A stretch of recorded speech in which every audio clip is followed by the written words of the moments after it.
Hola, soy Matías Orejols. Bienvenidos a Diálogos. Me encuentro hoy con mucho honor junto a Alejo Shapire, autor de un libro del que vamos a estar hablando, que es excelente, lo recomiendo muchísimo, que se llama La traición progresista. ¿Cómo estás, Alejo? Muy bien, muchas gracias por la invitación. Estamos hablando desde Argentina a Francia, ¿no? ¿Estás actualmente viviendo en Francia y trabajando en Francia? Así es, estoy en París, sí. Genial. Hace poco estuvimos con Gabriel Andrade, que es venezolano, estuvimos hablando desde Dubái, así que está diálogos más internacional que nunca. Y bueno, justamente la internacionalidad va a ser uno de los temas que vamos a tratar, porque tu libro, entre otras críticas al progresismo moderno, abarca cómo el progresismo abandonó las pretensiones de universalidad y se centró, entre otras cosas, en un identitarismo exacerbado y en un localismo y en un abrazo a las particularidades más que a los valores universales que fueron, bueno, los valores que abrazó tradicionalmente. Sí, así es, esa es la idea central, es cómo la izquierda fue cambiando en estas últimas décadas desde una, una mirada donde el centro era la clase trabajadora, el obrero, el campesino y la lucha por una mayor igualdad, un mejor reparto de la riqueza y ciertas ideas ligadas al progreso.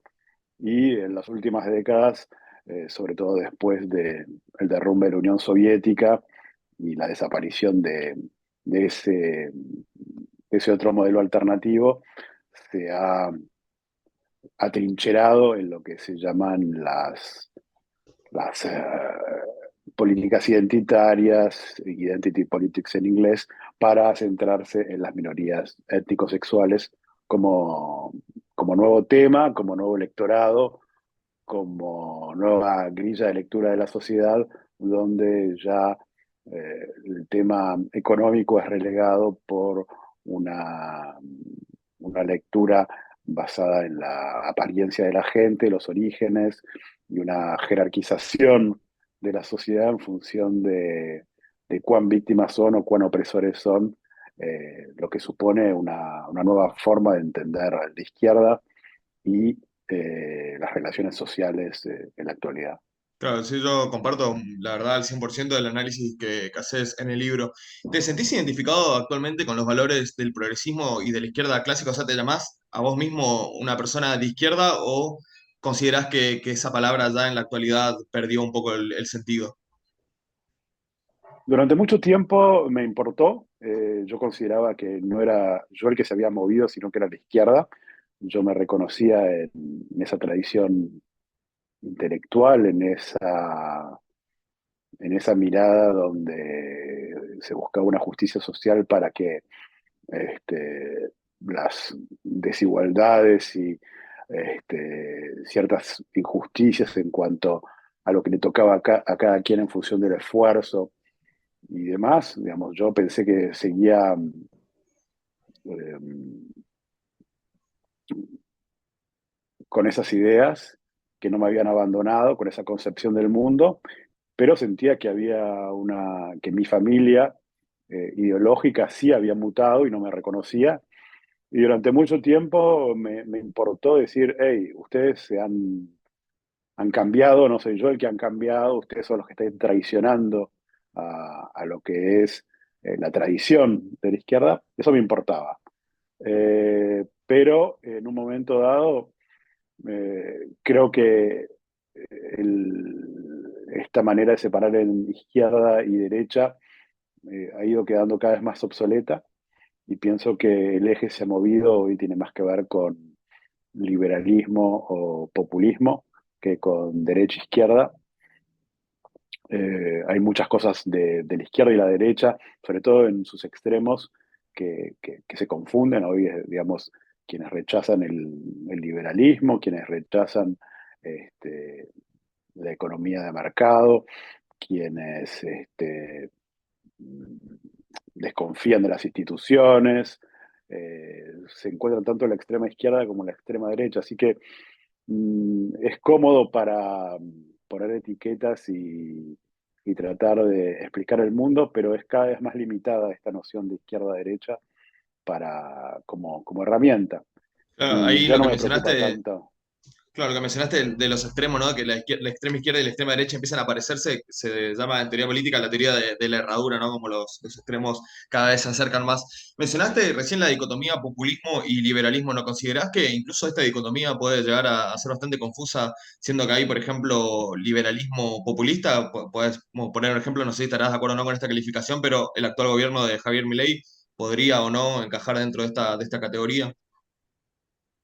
Yo pienso que hay algunas ambigüedades en la propuesta de Milei que va a tener que ir despejando con el tiempo. Claramente tiene aspectos populistas en el sentido de que es un movimiento encabezado por un líder carismático antisistema. En esto se parece a Trump.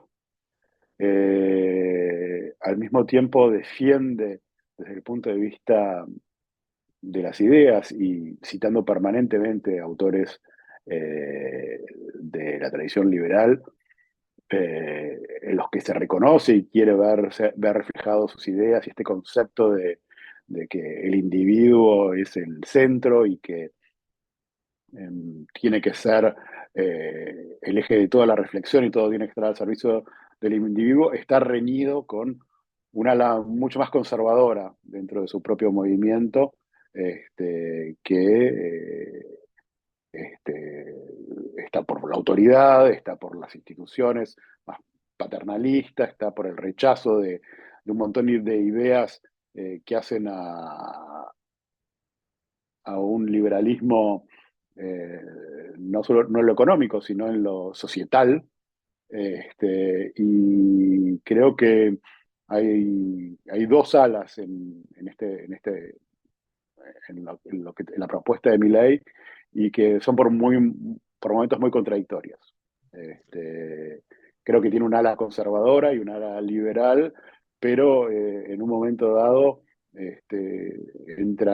se van a terminar sacando chispas o va a tener que elegir por una de ellas, porque no se puede al mismo tiempo querer volver una imagen idílica del pasado de la sociedad, del país, y rehabilitar viejas estructuras, y al mismo tiempo decir estamos a favor de un individualismo, del anarcocapitalismo, como él describe, que no es el proyecto conservador. Entonces, creo que en el caso de Milley hay una tensión entre distintos componentes bueno, para llegar al poder ha servido, pero que tiene contradicciones internas importantes.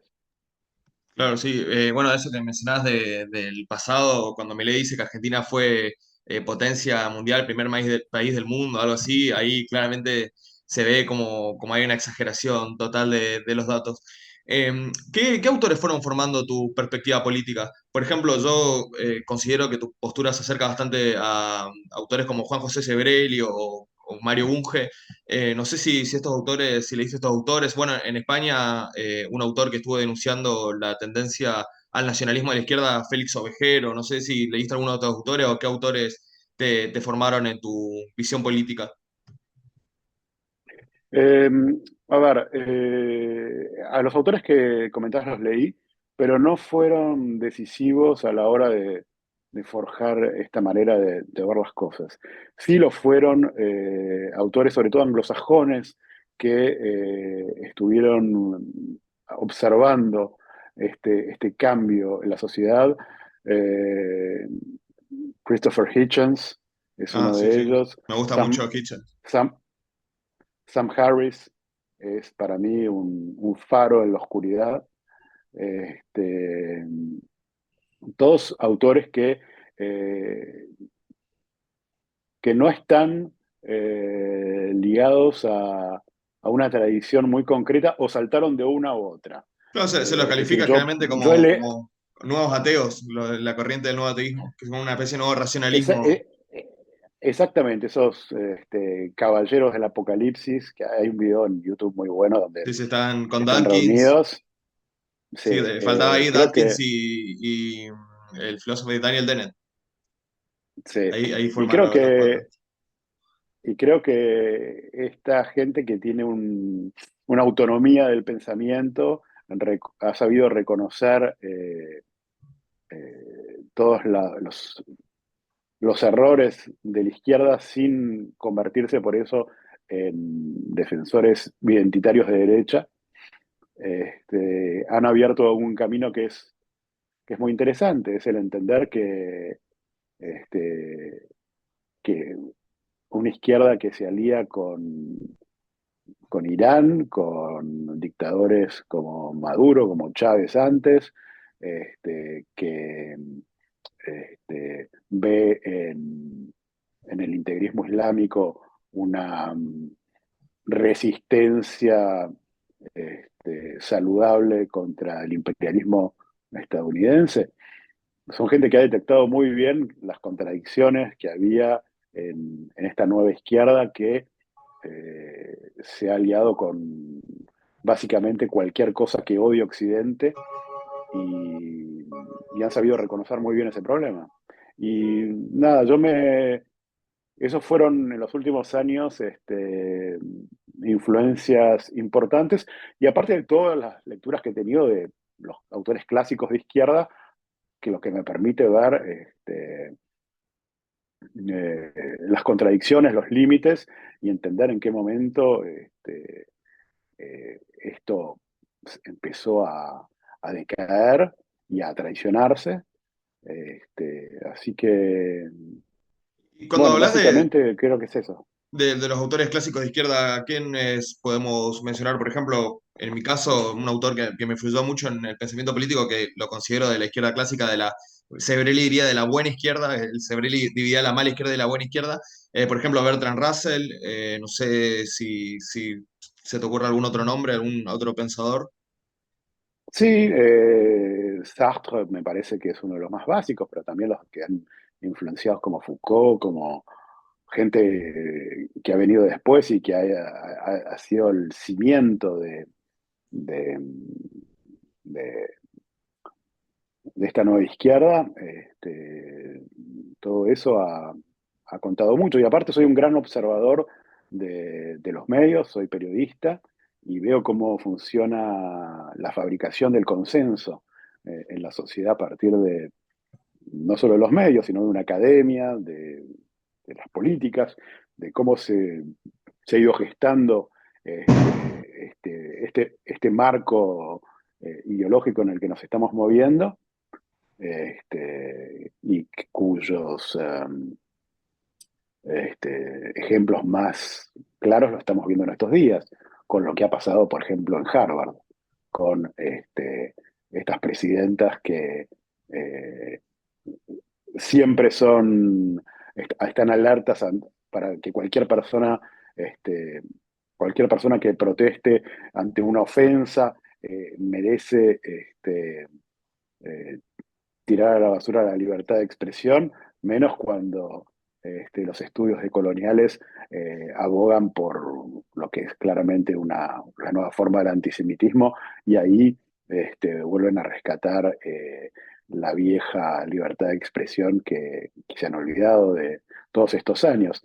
Creo que estamos viendo muchísimas cosas dentro de la izquierda hoy a partir de la guerra en Oriente Medio que dan prueba de ese cambio fundamental que ha vivido la izquierda en estos últimos años. Claro, en eso tu libro, en la sección del antisemitismo y la izquierda, ¿no? Como la izquierda con una retórica anti-Israel esconde el antisemitismo, es muy claro y muy bien informado, me gustó muchísimo esa parte.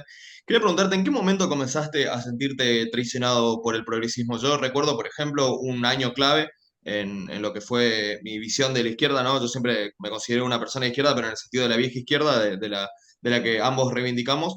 Y el 2015 creo que fue un año clave, porque en el 2015 fue como el pico de lo que se llamó, bueno, el feminismo de la tercera ola, estos escándalos en universidades públicas con el tema de los safe space, de la cancelación, con el tema de la crítica o la oposición directa a la libertad de expresión y todo. Creo que el 2015 fue como el pico donde todo se llevó al extremo y ahí me di cuenta que principal, o sea, fue uno de los años en donde sentí más traicionado por la izquierda. ¿Vos hubo algún año en particular, algún evento particular? Mira, hubo un evento, yo traté de situar en qué momento empezaba a ocurrir abiertamente, y creo que hay algunos hitos. Pienso que en el momento en que Michel Foucault empieza a apoyar la revolución iraní, El es Ayatollah uno de, Khomeini. sí, como fuerza revolucionaria, ahí inaugura lo que estamos viendo de hoy de la izquierda apoyando a Hamas, o a los grupos de la extrema izquierda argentina apoyando a Hezbollah. Ahí vemos su genealogía. Hay otro momento en la cultura que me parece fundamental, que es el caso Salman Rushdie, cuando el ayatolá justamente le pone precio a su cabeza, y hay una parte de la izquierda que dice que, bueno, no puedes defender a los oprimidos de este mundo, y que de algún modo se lo ha buscado. Pienso que ahí hay un llamado de atención muy importante que se prolongaría luego con la polémica tras la matanza de Charlie Hebdo. Ahí pienso también hay una línea que se puede seguir. Sí, lo Y de en lo Charlie Hebdo personal, fue tremendo. sí, y en lo personal fue cuando yo llevaba mucho tiempo publicando para un diario de izquierda, Página 12. Más que de izquierda diría un diario kirchnerista. Bueno, Pero pero yo empecé a trabajar cuando todavía no lo era. Era cuando era el buen diario.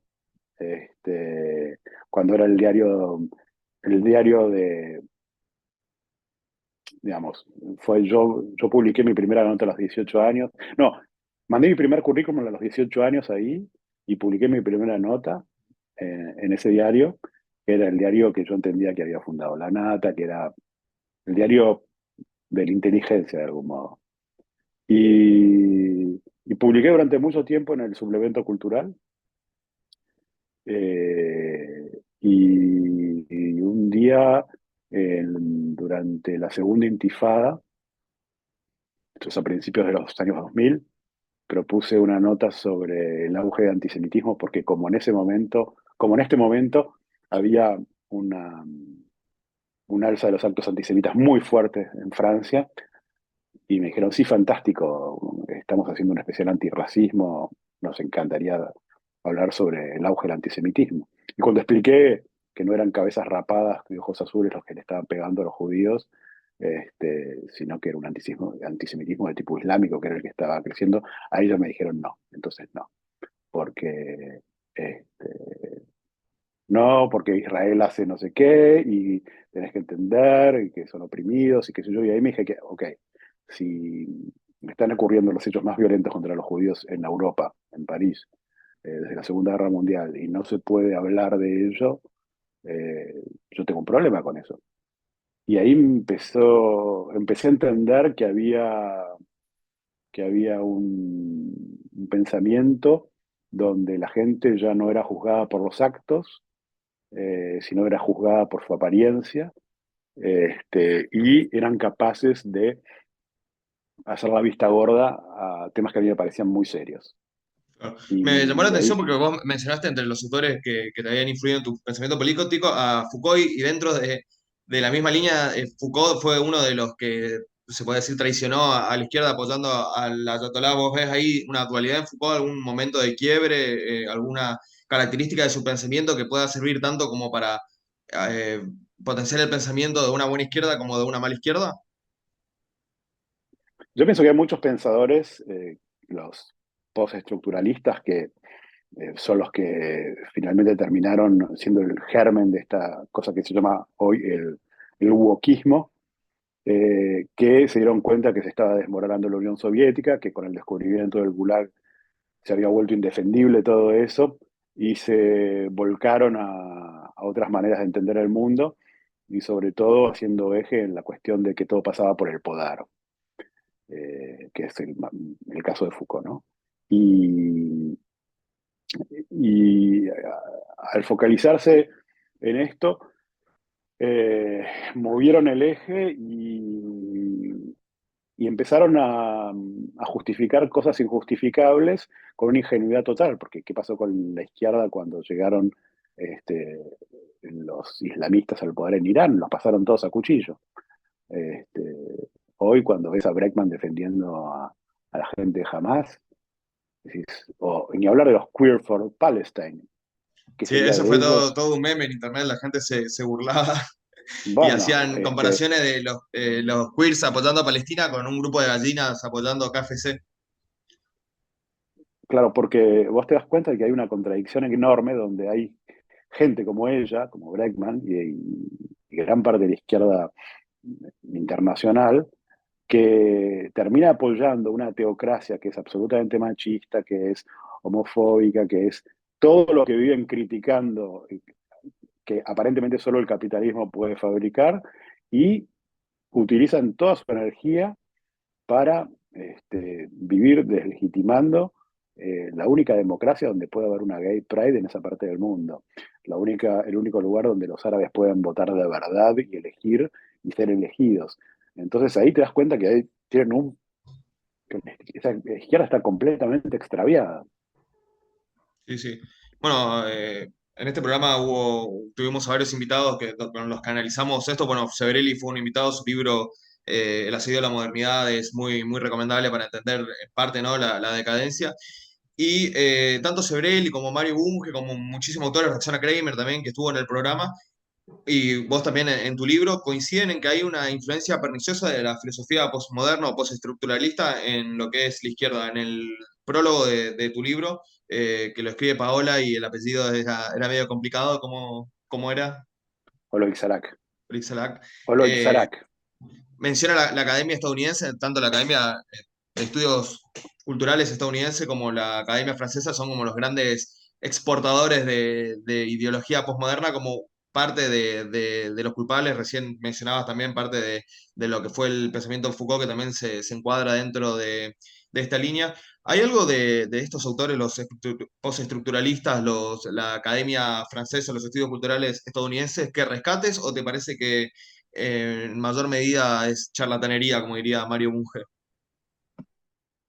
Yo pienso que de cualquier texto se puede rescatar algo, de un catálogo se puede rescatar algo. El tema es que se ha convertido en una lectura muy parcial. Son autores que se les ha dado mucho más bola en Estados Unidos que en Francia y regresan a Francia ahora a través de Estados Unidos.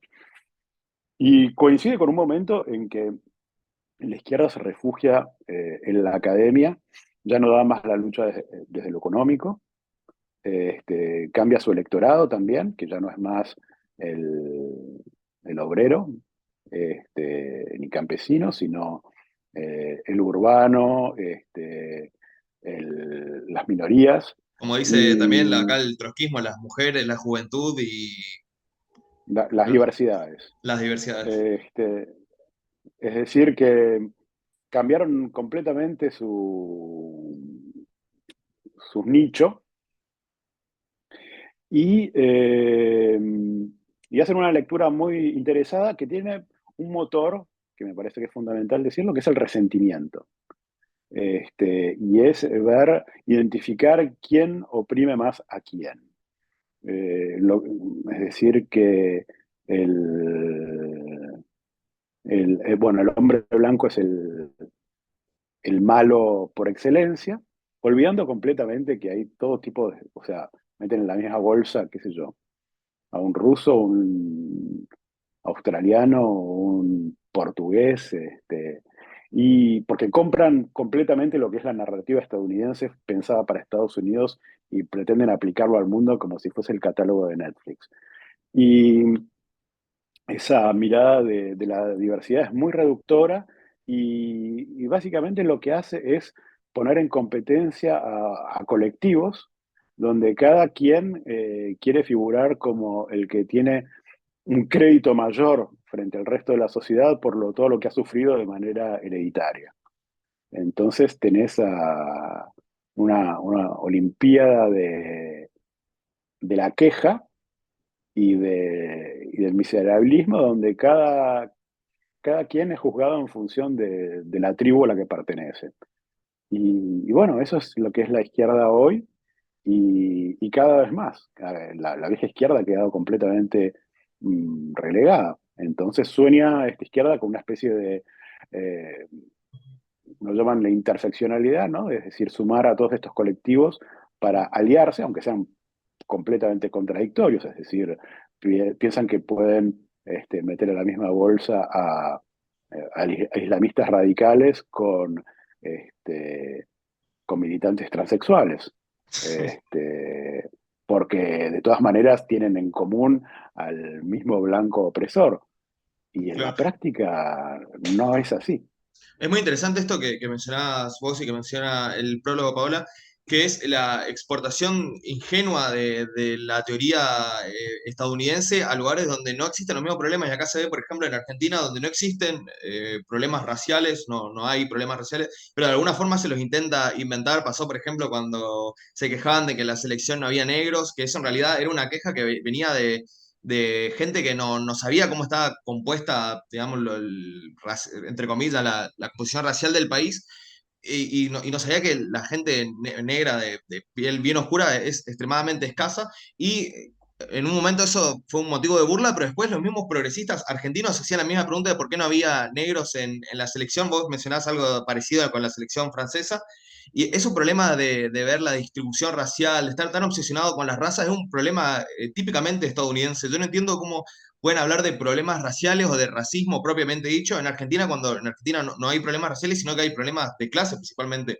En Argentina no se discrimina a la persona por el color de piel, sino por la clase social, y en todo caso hay una relación entre decir, bueno, el negro cabeza, pero en realidad más que una cuestión puramente racial, es una cuestión de clase, ¿no? El negro cabeza es el que te punguea el celular, el que, etcétera, no es exactamente una cuestión de color de piel, y la centralización, la obsesión con el color de piel es algo típicamente norteamericano, y lo más curioso que vos mencionabas algo de esto, que termina siendo una idea racista, porque la obsesión por pensar todo a través de los lentes de los colores de piel, termina siendo muy parecido a cómo veían todo a través de los colores de piel los autores racistas del siglo XIX, los darwinistas sociales. Es decir, hay una obsesión tan fuerte con los temas raciales que, por ejemplo, la izquierda actual ignora que las razas humanas hoy es un concepto descartado por la antropología y por la ciencia. No se puede hablar científicamente de que existen razas, el concepto de raza, ¿no? El negro, el blanco, el indígena,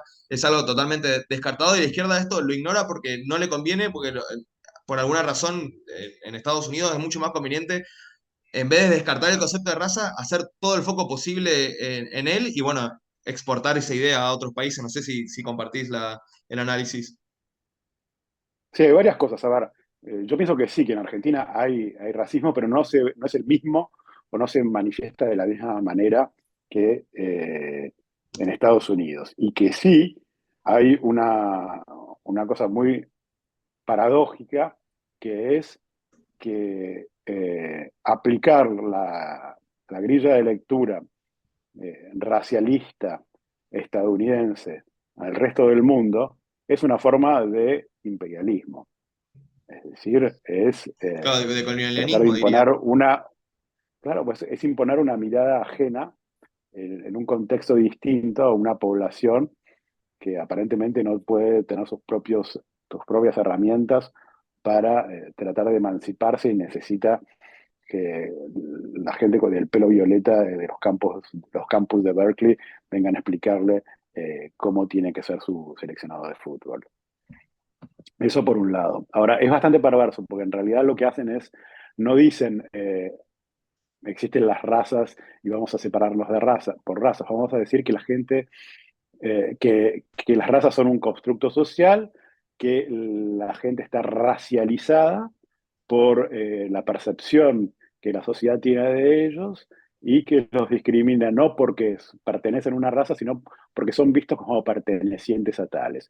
Ahora, en definitiva, lo que hacen es volver a dividir a la gente por su apariencia y por su color, salvo que en vez de hacerlo como el racismo blanco clásico, donde arriba está el blanco y abajo está el negro, va a invertir esa, ese esquema para decir, ok, visto que en la historia el blanco ha sido el opresor y el negro el oprimido, es hora de que el blanco hereditariamente empiece a pagar esa deuda que de todas maneras es impagable porque nunca se va a alcanzar, y que pague por los privilegios blancos que sigue teniendo hasta el día de hoy, que se perpetúan de manera inconsciente en la sociedad a través de las instituciones, de las leyes y de comportamientos. Entonces, lo que hay que hacer es estar muy alerta, utilizar esa expresión, hay que leer el cuarto, to read the room, cada vez que estás en una situación para ver quiénes son los oprimidos, quiénes son los opresores, a quién hay que darle la palabra, a quién se tiene que callar en función de su apariencia. Es una actitud Y bueno, típicamente paranoica. sí, y es una rehabilitación de una mirada racialista del mundo, donde cada quien está encerrado en el color de su piel o de su sexualidad. Es decir, en definitiva, vuelven a este, ordenar la sociedad en función de criterios sexuales y raciales, pero cambiando el signo. Lo que antes era bueno, ahora es malo y viceversa. Claro, sí, sí, en eso estoy totalmente de acuerdo. Es muy curioso porque en Argentina, uno en las universidades de humanidades, a las universidades públicas sobre todo, va y se le intenta meter a la fuerza todo lo que es la ideología decolonial, ¿no? Los autores decoloniales, el neodecolonialismo, etcétera. Pero por otro lado, no se leen, se leen autores de la Academia Francesa, se leen los mismos autores que se leyeron siempre de Europa y de Estados Unidos, pero tratando de inculcar esta mirada de colonial anti-eurocéntrica. Y es como una cuestión contradictoria, ¿no? Como te traen autores de otros países que te dicen que no tenés que pensar como los autores de los otros países, es como un poco paradójico. Sí, sí, absolutamente, es absurdo. Lo que pasa es que van más allá, están en contra de todo lo que es la herencia de la ilustración. Y todos los aparatos críticos que utilizan, todos los fundamentos y las construcciones teóricas y qué sé yo, son de hombres blancos este, occidentales este, que, los reparten para que entiendas vos, Sudaca, este, cómo tenés que ver el mundo. Es decir, de algún modo Foucault es la nueva Coca-Cola. Este, esos son los que te van a salvar. Evidentemente meten algún tipo de militante así, este, que Claro, por ahí le pertenece meten a Dassel, algún la, otro autor, a Enrique claro, a Dassel. las minorías, sí, qué sé yo, a Said, a algunas figuras de, de países oprimidos, pero que fueron todas universidades elitistas occidentales. Claro, también eso, Este, el tema de lo occidental es una especie de guerra de cruzada contra lo occidental que por otro lado nunca aclara qué es lo que habría que aprender de Oriente, qué es lo supuestamente oriental que es superior a lo occidental y que por otro lado se basa en todo lo que es el pensamiento occidental. Por ejemplo, el foco de la igualdad del hombre y la mujer es algo, un invento básicamente occidental. No está claro, hay que desoccidentalizarnos, pero ¿en qué sentido? Mirando a qué, criticando qué, salvando qué de Occidente, nunca hay un pensamiento profundo sobre esto, es bastante superficial todo lo no, que... no, porque es un pensamiento del resentimiento donde lo único que apunta es, aunque lo llame de construir, es a destruir. Eh, por ahí no necesariamente va a decir que es inferior, pero va a decir que la cultura blanca no existe, que la cultura estadounidense no existe, que es todo apropiación cultural, que, este, que todas las culturas se valen. Este, entonces, entras en una especie de relativismo donde los autores que se eligen empiezan a hacer en función de no el aporte teórico que hicieron, sino de cuánto sufrieron en su infancia. Y entras en otras consideraciones que son bastante tontas. Ahora, en algunos países los chinos se ríen muchísimo de estos occidentales, tienen un nombre, lo llaman baizúos, piensan que son blanquitos frágiles que se detestan y se ríen porque ellos, nada, siguen llamando hombre a hombre, mujer a mujer, tienen sociedades que no son occidentales, que no son blancas, y sin embargo se han comportado más o menos en algunos aspectos básicos del mismo modo. Claro, también tenemos el caso de los países islámicos, que ahí ya la contradicción de la izquierda llega a un límite insospechado. Hay uno de los temas que tratás que es muy interesante, es cómo la izquierda, por la autocensura, es decir, no animarse a decir estas cosas que estamos diciendo nosotros, si quizás esta charla la estuviéramos teniendo en una universidad pública, probablemente nos terminen escrachando o seguramente le caigamos mal a la gran mayoría de los que están ahí, pero esta autocensura, este miedo a expresar las ideas críticas sobre la corriente predominante, sobre la corriente hegemónica, una palabra que le encanta también, la palabra hegemonía, lo que terminó haciendo es que los pocos que se animaban a dar su visión crítica, a dar críticas razonables, terminaran siendo, bueno, la gente de derecha y que terminaran aprovechando este vacío, ¿no? Por ejemplo, en el caso de tu libro, La tradición progresista, me parece un libro excelente, comparto totalmente el análisis, pero otros autores que intentaron hacer también críticas al progresismo lo hacían desde la derecha, y esos autores fueron extremadamente populares, fueron bestsellers, porque en su momento ningún autor de izquierda, o muy pocos, o muy marginales, como Sebrelli, como los que estuvimos hablando,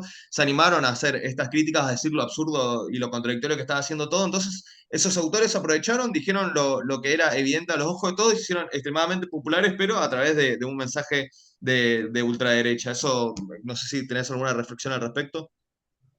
Sí, sí, tenés razón en eso.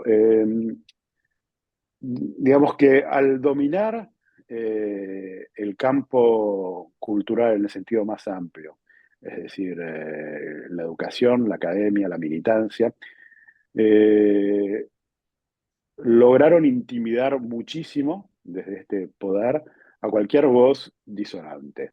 Eh, eh, la acusación de fascista, de racista, términos utilizados con una liviandad absoluta, Sí, el de machista fue un eh, ejemplo. machista, era el nivel de intimidación, el miedo que te podía dar a vos de quedar como un paria, de perder tu trabajo, de ser excluido, de que te quitaran el saludo a tus colegas porque pasases a ser un apestado por haber transgredido lo que era la doxa, era demasiado fuerte y sabías que te exponías a un escrache y a que no volvieses a nada, que te miraran mal y que la pasaras mal y que te quedases solo y que fuese un peligro para vos y vos no querías ser un fascista porque con razón te parece un horror ser un fascista.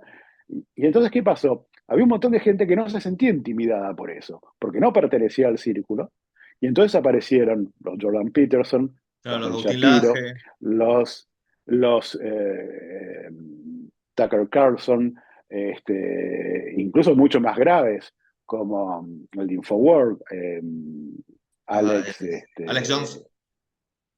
sí, Alex Jones, o sea, gente realmente extrema que vieron que tenían una posibilidad porque había un montón de gente que estaba harta, que no se animaba a decir que esa mirada exclusiva de ver el mundo tenía muchísimos problemas, y de repente se dieron cuenta de que había un público y prosperaron mucho.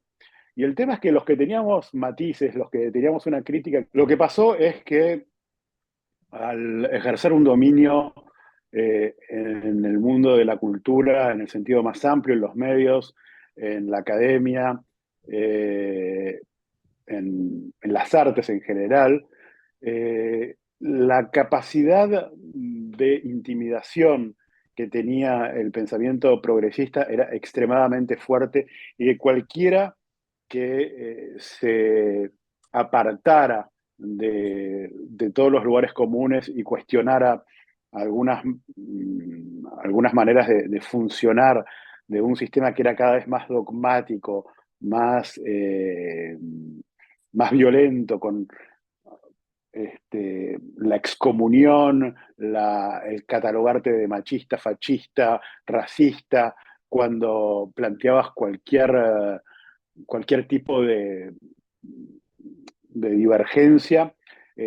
Fue una manera muy eficaz de callar a quienes tenían algunos matices o tenían algunos cuestionamientos, y los que no se sintieron este, chantajeados por eso eran los que estaban afuera, los, los que se movían por otros circuitos. En la política fue Trump, claramente, el primero que se dio cuenta de que podía, con un gesto así punk, diciendo me cago en tus sentimientos, este, liberar a una mordaza de lo que se llamaba la corrección política, tanto para decir verdades incómodas como para decir disparates. Y hago eje en disparates porque justamente fueron desde la derecha identitaria, la derecha más intolerante o la que no tenía nada que perder, que no tenía miedo de convertirse en parias, donde se escucharon disidencias muy fuertes que tuvieron una gran acogida. Gente conservadora, como Ben Shapiro, como Jordan Peterson, y gente extremista como Alex Jones, gente cínica, conservadora como Tucker Carlson, y simplemente gente inteligente, conservadora como eh, Matt Walsh, que con la mera pregunta ¿qué es una mujer? Hace tambalear todo un edificio ideológico que se ha vendido como sentido común desde hace ya varios años. Se dieron cuenta de que tenían una avenida donde podían avanzar y había un público que los esperaba, que estaba harto de escuchar cosas que sabían que eran mentiras, que eran objetables y que eh, fue, fueron las voces que empezaron a llamar la atención porque estaban libres, en algunos casos este, para decir boludeces, pero que tenían esa bocanada de oxígeno del que ya no tienen ataduras. Y encontramos a la izquierda del lado de la censura, del lado de la cancelación, del lado de todo eso que se suponía que era la derecha. Es decir, la cosa pacata, mojigata de, ay, no hay que ver una teta, no se pueden decir malas palabras. No, no, ahora estaba la izquierda censora diciendo, no podés decir eso. Entonces, cuando viene alguien que dice eso, este, la transgresión se vuelve de derecha. Ah, hay Este, algo muy interesante que tiene relación con esto que está diciendo y que mencionás en el libro, que es la cámara de eco progresista. Los progresistas, como en una postura típica de la gente que sufre ansiedad, no puede estar expuesta a ideas contrarias a las que sostiene y de hecho niega completamente el debate. Antes yo tenía quizá una visión un poco más idealizada de lo que es la izquierda, de lo que fue la izquierda históricamente, pero yo por lo menos veía a la izquierda como dispuesta a debatir, dispuesta a confrontar ideas y dispuesta a usar la razón, porque la izquierda se supone que lo que hace es reivindicar los valores de la ilustración. Los valores de la ilustración en parte son el debate racional de las ideas y siempre me pareció súper de izquierdista sentarse a debatir. En cambio, la postura que asume hoy la izquierda es la de no debatir porque supuestamente le estás dando publicidad a la derecha, entonces hay que hacer como que no existe, no hay que darle credibilidad, hay que ignorarlo. Y la derecha, todo lo contrario, lo que la derecha quiere actualmente es debatir. Vos ves a Jordan Peterson, ves a Ben Shapiro, ves a Agustín Laje, a todo, incluso a Milei, con ganas de debatir, con ganas de confrontar ideas, y a la izquierda con miedo de debatir. De hecho, cuando aparecen autores de derecha con un discurso armado, vos ves, contás los intelectuales de izquierda que salen a confrontarlo y son poquísimos. La izquierda vive completamente aislada de lo que pasa fuera de sus textos, de sus artículos académicos, de sus papers, no sabe, no conoce cómo piensa el otro. En parte, bueno, el proyecto Diálogos este que tenemos en Diálogos estuvo desde Javier Milei hasta Rosana Kramer, hasta muchos de Razón y Revolución, que son un grupo de estudios comunistas. O sea, nosotros en el programa invitamos a gente que piensa de todas las formas posible a dialogar, a charlar, no tenemos problema en invitar a absolutamente nadie. Y cuando nosotros, por ejemplo, entrevistábamos a Javier Milei y nos decía, no, ¿cómo le estás dando espacio a la derecha? No hay que escuchar lo que dice. Y nosotros decíamos, no, hay que escuchar lo que dice y debatir. Nosotros invitamos a Javier Milei en el programa y debatimos, dijimos que nada, que no estábamos de acuerdo con sus índices de libertad económica, que la postura sobre el cambio climático, etcétera. Discutimos y la izquierda no está acostumbrada a esto, la izquierda no sabe cómo piensa el otro. No sé si lo ves así. es todavía mucho peor. Hoy reivindicar la libertad de expresión para la izquierda es una cosa de extrema derecha. llegamos a ese punto. Vos cuando entrás en los foros de discusiones de esta izquierda woke, consideran que la libertad de expresión es una cosa de extrema derecha. Ahora la descubrieron en Harvard porque necesitan explicar que llamar al genocidio de los judíos entra en el marco de la libertad de expresión. Cuando antes cualquier micromachismo o microracismo te valió una patada en el culo y la exclusión. Este, pero es todavía más grave. Es una... Por un lado, se supone que tradicionalmente se dice que la universidad es el gimnasio de la mente y lo han convertido en todo lo contrario, es decir, infantilizan a la gente, llenan todo de trigger warnings para avisarles que se van a hablar de cosas problemáticas, si se puede hablar de ellas, porque hay muchos temas que están excluidos, hay mucha gente que se les quita la plataforma para que puedan hablar y no pueden ingresar. Pero en Argentina de algún modo se ha visto eso también. Fue más fácil que hablar a Fidel Castro que en la Universidad de Derecho que Vargas Llosa en la Feria del Libro. Es decir, eso te da una idea de lo perverso lo Además, pervertida que está la izquierda con los derechos humanos y con la libertad crítica. Y lo peor es que al infantilizar es, eh, es esto, Jonathan Haidt lo dice, que es un autor muy sí, un interesante, autor muy interesante. este, dice que lo que están haciendo es, están pavimentando la jungla para que la gente pueda ir descalza en vez de enseñarle de ponerle botas para que pueda avanzar por cualquier lado. Están infantilizando a la gente y creando gente incapaz de discutir. Y por eso cuando uno tiene argumentos y empieza a hablar con gente que no está acostumbrada a la contradicción,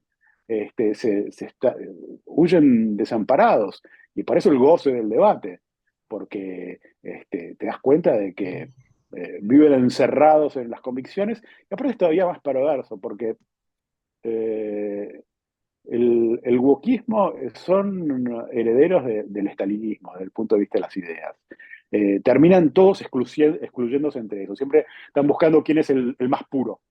Sí, Y totalmente. cuando vos ves cómo funcionan, siempre hay uno que ha transgredido y que ya está contaminado y se van, porque ese es el gran drama Se van purgando. De de hecho, las identity politics. Es que finalmente lo que queda es el individuo. Entonces, siempre va a haber alguien que es más o menos víctima que el otro y necesariamente hay que excluirlo y terminan solos.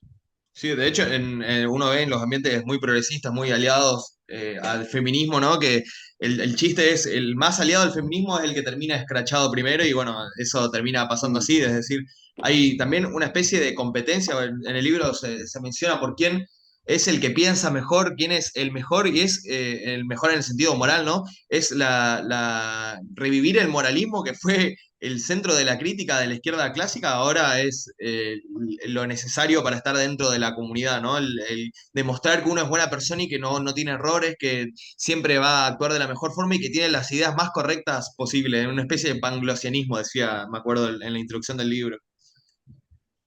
Sí, hay una.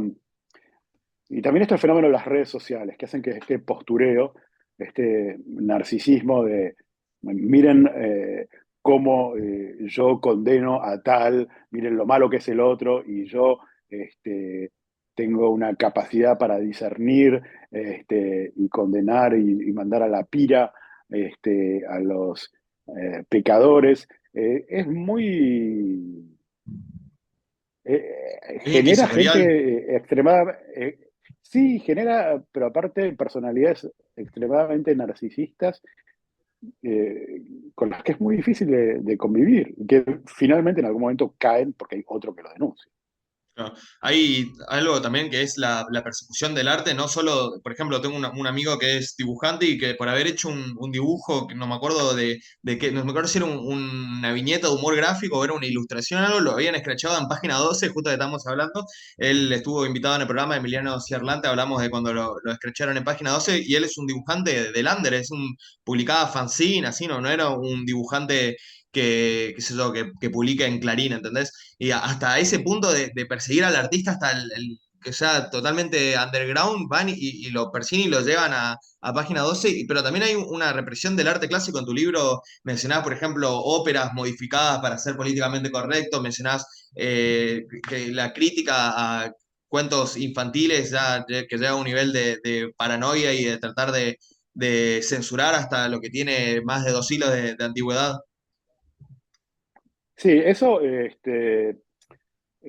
arte es una gran víctima porque se lo ve como un representante y un vehículo de la buena moral. Entonces, el arte tiene que estar al servicio del bien, y la obra tiene que mostrar eh, que los buenos son los buenos, que tienen que estar encarnados en el teatro, en el cine y en la ópera por minorías oprimidas en el rol del oprimido. Es Nadie como puede un nuevo usurpar, macartismo.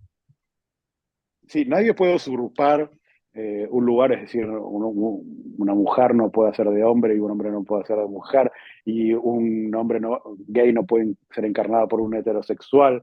Este, lo único que sí se puede es que el protagonista, que en la obra clásica era blanco, puede ser negro, pero bajo ningún concepto, si era negro, puede ser blanco. Y es todo así, y todo visto bajo este prisma moral por el que se juzga a las obras de arte y a los artistas, lo que ha generado todas estas cancelaciones. Y yo pienso que está empezando cada vez más a haber un hartazgo con eso. Sí, sí, sí, eso te iba a decir también, Eh, ya esto está decayendo, es además algo que no podía durar demasiado tiempo porque es extremadamente insoportable. bueno, todo esto de Go Woke, Go Broke, es decir, todas las versiones políticamente correctas con eh, Disney lo hizo, y hay un episodio de South Park, no me acuerdo el nombre, Sí, sí. pero es muy Sí, reciente, te iba a hablar de que South Park porque se burla mucho de todo esto que estamos hablando.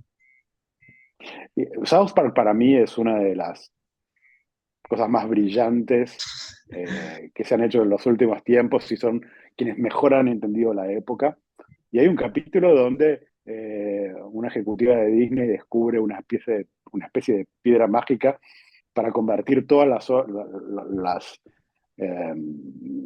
todas las producciones que ya Disney tiene en su versión woke. Y bueno, y es exactamente lo que Marvel ha hecho, lo que Disney está haciendo. Y el problema es que inventen algo nuevo, no hagan nada más la versión correcta y diversa de lo existente.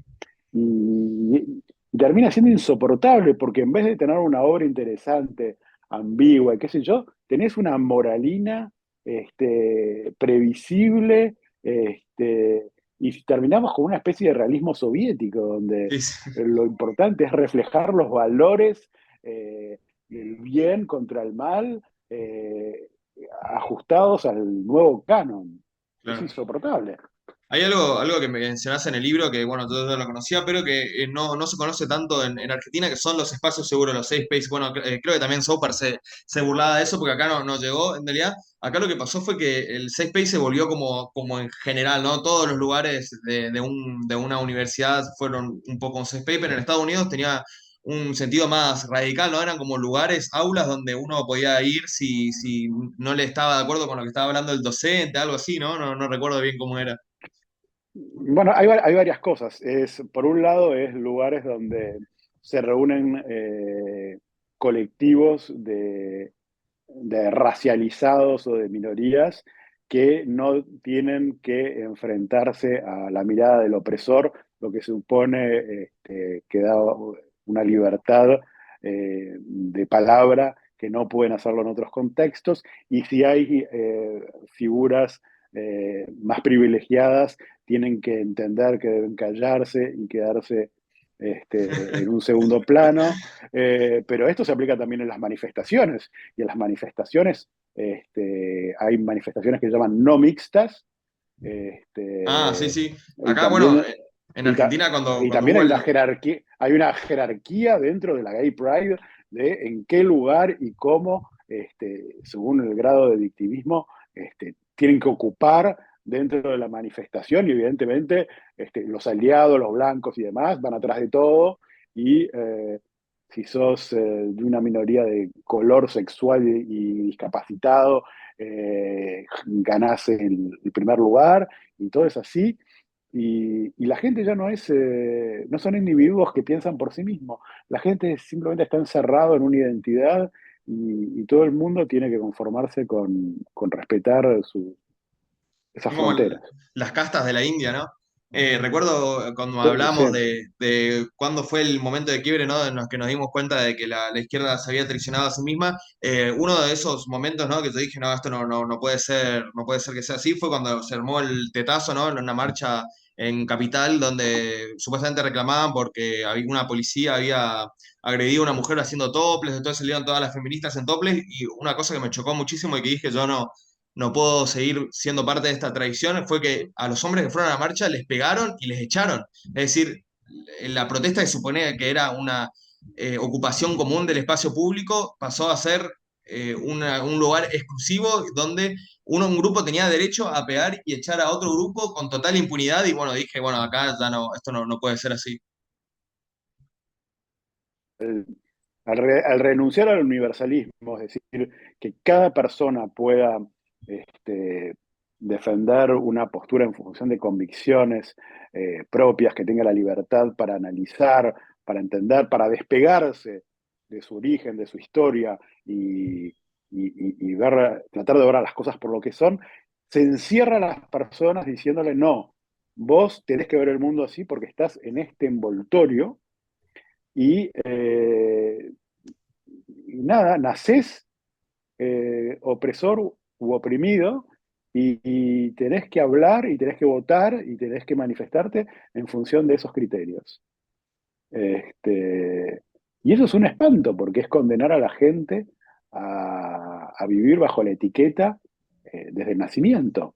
Claro, acá yo tengo En apuntada fin, una oración de tu libro, dice, la corriente identitaria que prioriza la subjetividad del grupo por encima de la razón, la emoción por encima de lo factual, busca enterrar el legado de la ilustración que sacaba a la humanidad de las tinieblas del prejuicio y la ignorancia, impulsando el verdadero progreso. Eso me parece que sintetiza toda esta crítica y es curioso porque estuvimos hablando de varios autores, por ejemplo, Dawkins o Steven Pinker, son autores que reivindican la ilustración, la ciencia, la razón, que son los racionalistas modernos que estuvimos hablando, son autores que también fueron cancelados, ¿no? Por esta izquierda woke. sí. A Steven Pinker, incluso Eh, también a Dawkins se lo acusaba de extrema derecha cuando Dawkins fue tradicionalmente votante del Partido Socialista Inglés, pero bueno, eso no importa sí, pero mucho hemos los hechos. tenido casos, hay casos paradigmáticos. La escritora J.K. Rowling, por Ah, ejemplo, sí. la que escribió Harry Potter, que durante muchísimos tiempos fue percibida como una persona progresista, que vos ves aparte en las versiones cinematográficas también, que es todo diversidad, la cosa inclusiva, el respeto por lo distinto y qué sé yo. Y la época ha hecho de ella una fascista que merece ser amenazada de muerte porque se le ocurrió la locura de que decir que el sexo biológico era importante.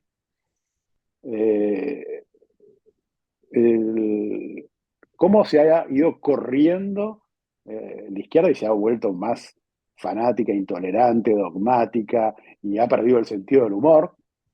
Es muy llamativo eso. Sí, Es incluso muy no solo llamativo. perdió el sentido del humor, sino que a la gente Y que hacía llegamos humor al, que no le gustaba, llegó hasta justificar atentados terroristas. O sea, es el extremo total. lo que ha ocurrido con el humor es absolutamente significativo. Hay humoristas que se han vuelto curas directamente, que no hacen ya bromas, sino que dan speech de lo que es la condición homosexual, de lo que es la condición, etcétera, y se los aplaude no por su ingenio y su humor, sino porque dicen el bien, y al mismo tiempo otros que son transgresores,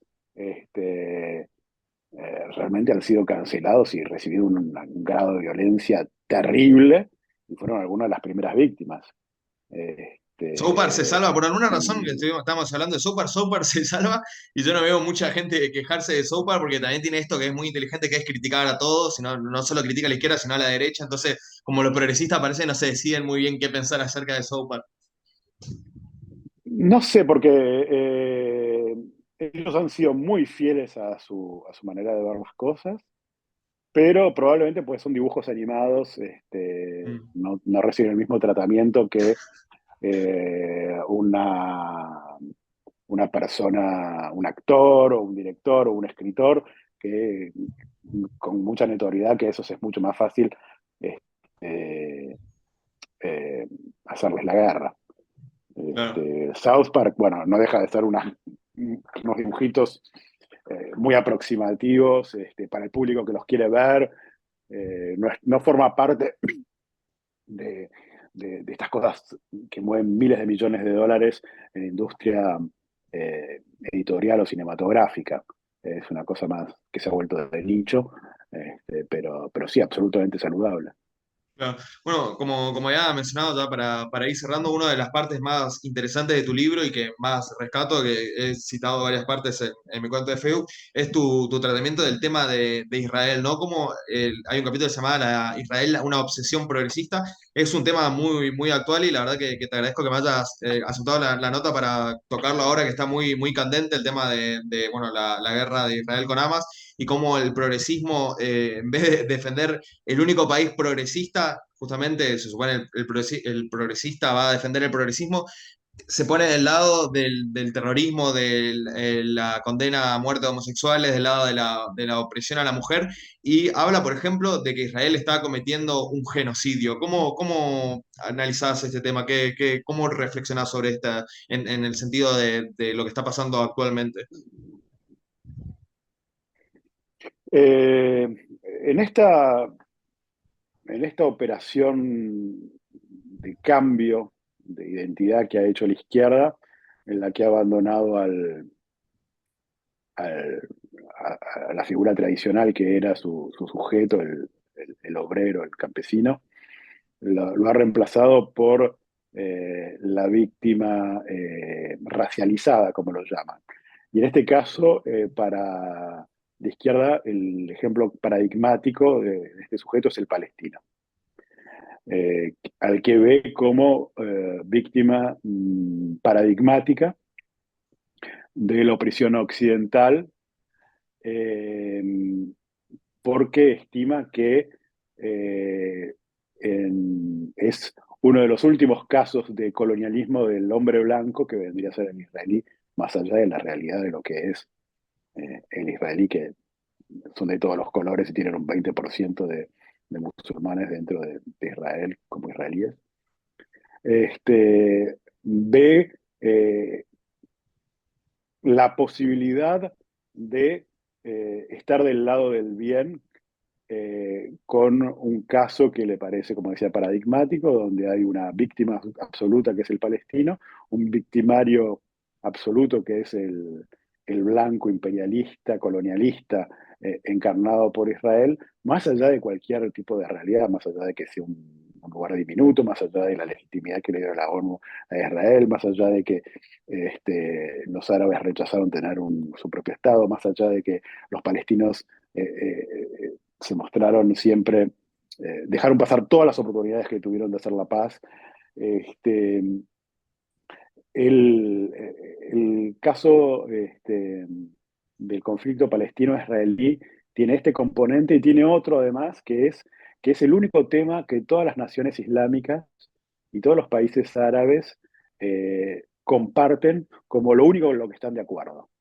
Es lo único que puede vencer las rivalidades entre Arabia Saudita e Irán, entre Argelia y Marruecos, entre todos los grupos y todos los conflictos que tienen, están federados por esta única cosa que cuando se junta la Liga Árabe es lo único que están de acuerdo, es el odio hacia Israel, al que consideran que esa parte del mundo les pertenece al mundo islámico y no hay nada que tenga que eso es una mancha que no tiene que existir.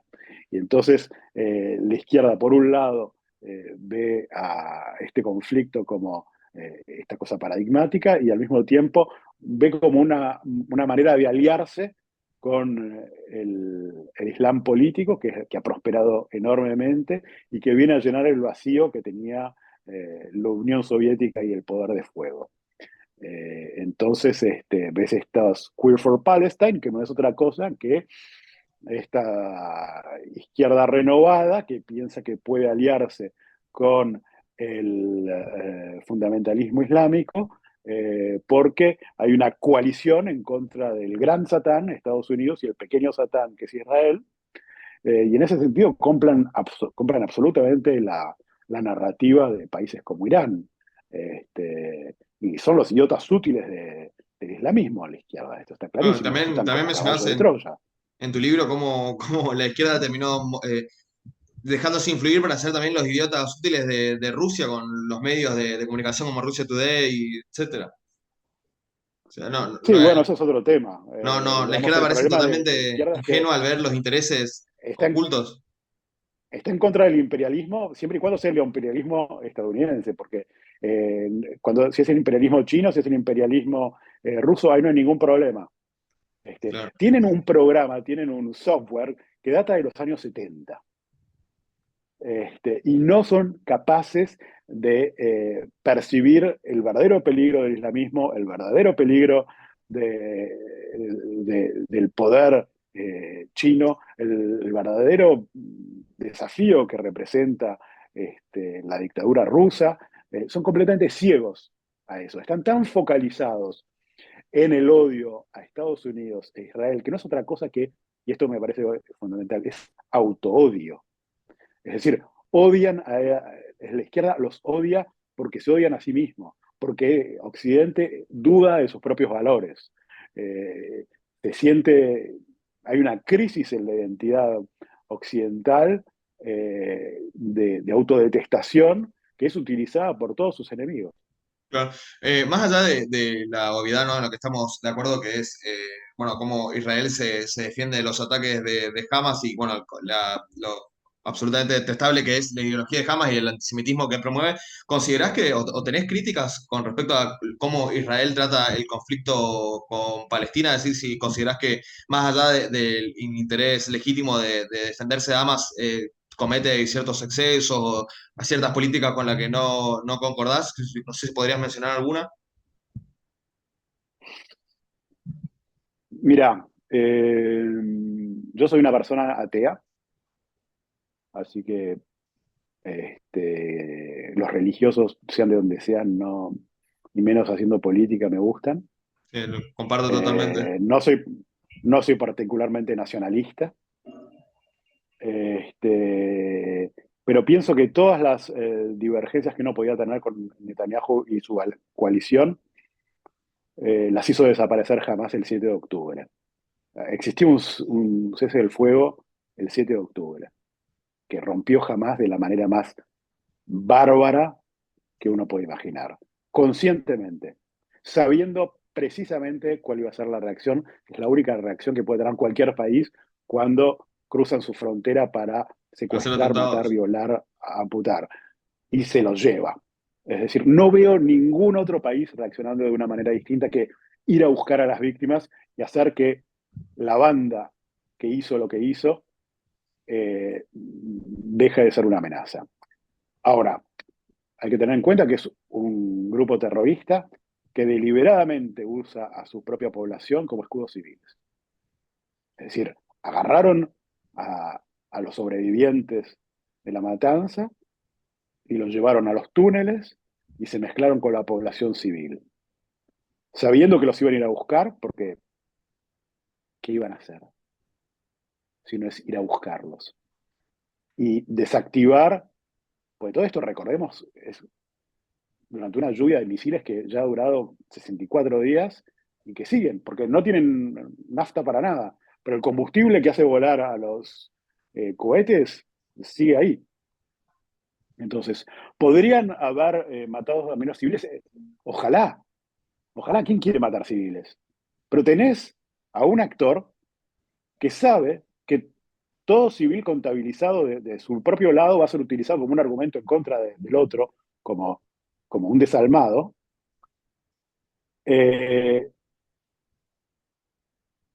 Y piensan que nada, piensan que demográficamente van a ganar la guerra en algún momento, que es una cuestión de tiempo, porque tienen la tasa de natalidad más alta del mundo, porque piensan que pudriendo la situación, porque, ¿por qué atacaron el 7 de octubre?